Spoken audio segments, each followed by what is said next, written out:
आज हम आपको एक ऐतिहासिक गांव की सैर कराएंगे जिसके बारे में कहा जाता है कि ये महाभारत काल में विष्णु जी के अवतार भगवान परशुराम ने बसाया था। कहते हैं कि परशुराम जब क्षत्रियों के साथ युद्ध की स्थिति में जाने वाले थे तो उससे पहले उन्होंने इस गांव का जो है वो बसाया था और यही उनका गांव कहा जाता है। कई कई कथाएं हैं, कई किंवदंतियां हैं, आप उनको अलग अलग माध्यमों से पढ़ सकते हैं। लेकिन बड़ी बात एक ये भी है कि ये इतना पुराना गांव है तो इसके चलते हिमाचल प्रदेश का भी ये सबसे बड़ा गांव है।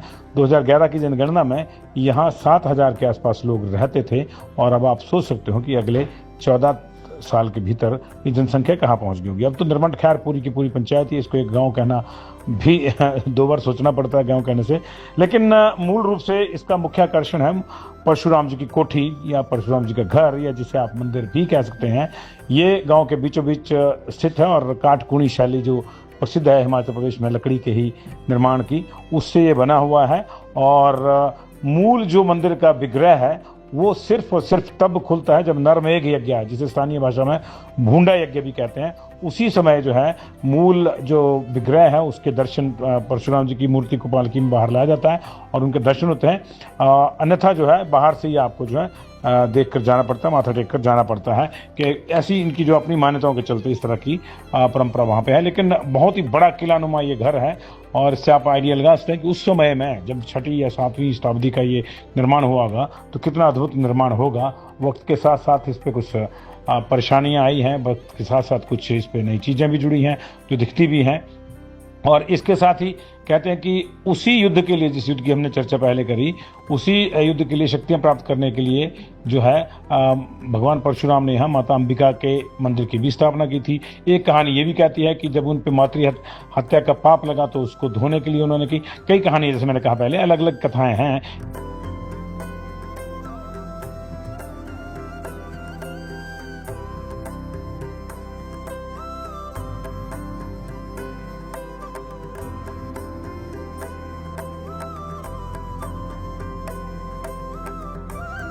निर्मंड को लेकर एक और दंत कथा भी है कि इसका नाम निर्मंड इसलिए पड़ा क्योंकि परशुराम जी ने यहाँ पे नरमेघ यज्ञ शुरू किया, इसे हम जो है भूंडा भी कहते हैं। और दूसरी जनश्रुति ये भी है कि यहाँ सती का शीश गिरा था, जिसको स्थानीय भाषा में मुंड कहते हैं, तो उससे भी इसको जोड़ा जाता है। क्या सही है क्या नहीं, ये एक चर्चा का विषय हो सकता है, बहस का विषय भी हो सकता है। ये किंवदंतियां हैं, ट्रूथ एंड नेल स्टोरीज हैं, लेकिन हैं। लेकिन यहाँ नीचे लगभग 365 पौड़ियाँ उतर के, परशुराम जी की कोठी से थोड़ा आगे जाकर 365 पौड़ियाँ उतर के माता अंबिका का एक भव्य मंदिर है और उसी में मंदिर में जो है परशुराम जी के विग्रह का एक प्रतिरूप रखा गया है, जिसके दर्शन आप वहां कर सकते हैं। यानी परशुराम जी की कोठी का आप दर्शन कर सकते हैं लेकिन अंदर विग्रह का नहीं कर सकते हैं। और अगर आपने उनके विग्रह के दर्शन करने हैं तो फिर उसका प्रतिरूप जो है माँ अंबिका के मंदिर में रखा गया। माँ अंबिका का मंदिर भी जो है महाभारत काल का ही है। कहते पांडवों ने ही बनाया था इसको, जीर्णोद्वार इसका उन्होंने किया था, स्थापित जो है इसको परशुराम जी ने किया था। तो 2 ये आकर्षक चीजें हैं। लेकिन तीसरी जो सबसे बड़ी बात है वो है यहाँ की गंगा बावड़ी। कहते हैं कि माता रेणुका जी का श्राद्ध करने के लिए वो उन्होंने गंगा का अपने तपोबल से आवाहन किया था, माँ गंगा का, और माँ गंगा इस बावड़ी में प्रकट हुई थी। बावड़ी की स्थितियां क्या है ये आप देख सकते हैं अभी। लेकिन साल दर साल परशुराम वर्षों तक, ऐसा लिखा गया है बोर्ड पे भी, कि अपनी माँ का श्राद्ध जो है तर्पण श्राद्ध यही करते थे इसी गंगा बावड़ी में। अभी भी आसपास के लोग जो है यहाँ पिंडदान करते हैं, जिसके लिए एक जगह भी बनी हुई है इसमें। लेकिन ये कहने में हमें कोई संकोच नहीं है, बल्कि उल्टा शर्म आ रही है कि इतनी बड़ी ऐतिहासिक चीज होने के बावजूद जो है इसका रखरखाव सही नहीं है। तो ये वो स्थान है जहाँ परशुराम जी ने नरमेघ यज्ञ करने के लिए गंगा को जो है वो प्रकट किया था, गंगा माता को। लेकिन अभी आप देख लें जी, यहाँ पिंडदान होता है, बोले टोकरी में ही करें पिंडदान, लेकिन अंदर की स्थिति भी आप देख लें। तो ये वो स्थान है।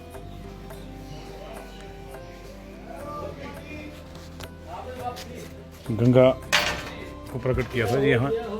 ये चीज़ भी देखिए, आप पढ़ेंगे इसको तो आपको समझ में आ जाएगी।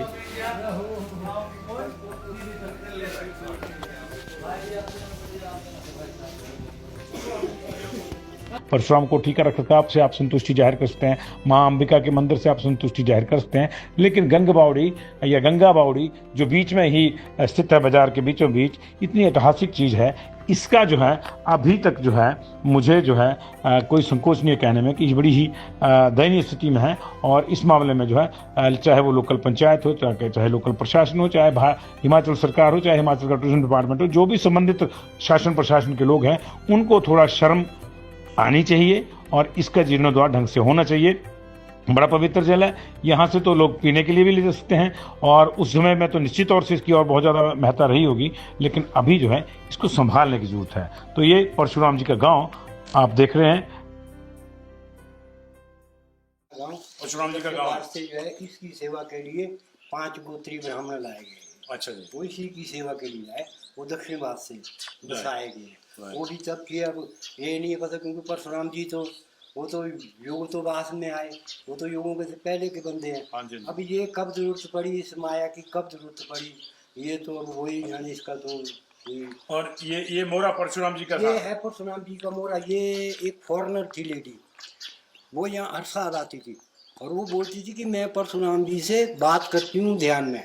हाँ अच्छा। तो वो जब लास्ट टाइम में जब काफ़ी बुजुर्ग हो गई थी वो, तो उसने ये बनाया यहाँ बुशहर एरिया में। अच्छा जी, इसके पार्ले पास बुशहर एरिया, वहाँ से बनाया उसने ये। फिर ये ले जा रही थी अपने साथ उसको, अच्छा, फॉरेन। तो जब वो दिल्ली से फ्लाइट ले रही थी, दूसरे दिन फ्लाइट थी, तो दूसरी दिन रात को जो परशुराम उसके पास आ गए और कहते यहाँ से आगे मेरे को मत ले जा, कहते मेरे को वापस भेजे जहाँ से तेने मेरे को लाया। फिर उसने पार्सल भेजा था क्योंकि यहाँ जानती थी वो बहुत सारों को। अच्छा, क्योंकि हर साल आती थी और 3-3 महीने रुकी थी। अच्छा अच्छा, यहाँ 3 महीने रुकती थी वो हर साल। अच्छा जी। फिर उसने वो यहाँ पे पार्सल भेजा, फिर एक पार्सल भेज के माता की आगे लेके ये रख दिया।